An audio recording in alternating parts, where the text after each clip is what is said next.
Dans un village africain pittoresque, où les cases se dressent majestueusement au milieu de grands baobabs, vit Paul, un homme bien connu pour sa fortune éclatante. Paul, vêtu de boubous aux couleurs éclatantes, est entouré de ses 4 épouses, chacune d'entre elles brille par ses bijoux en or et ses tenues traditionnelles flamboyantes. La vie semble paisible dans ce petit univers, mais sous ce vernis de tranquillité couvant des tensions sournoises.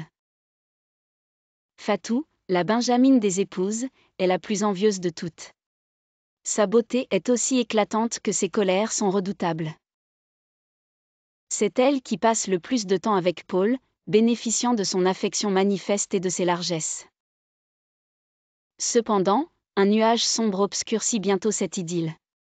Un soir où le soleil rougeoyant disparaît derrière l'horizon, Fatou, de son pas léger et gracieux, se rend à la maison principale.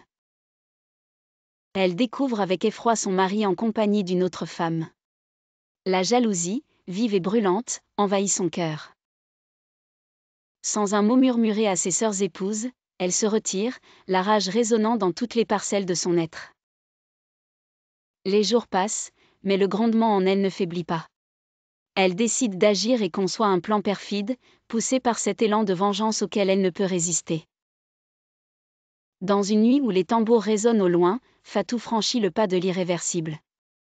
Elle entre dans la chambre de Paul, le regard froid et déterminé.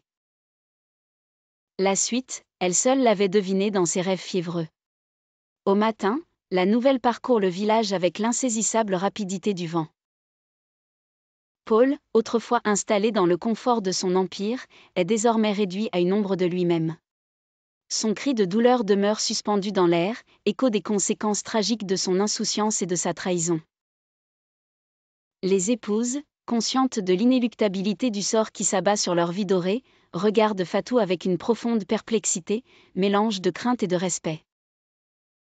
Le drame ne s'arrête pas là. Dans un ultime acte de folie, Fatou avait donné de la virilité de Paul au feu bouillant d'une marmite, servant ainsi une soupe au goût de vengeance.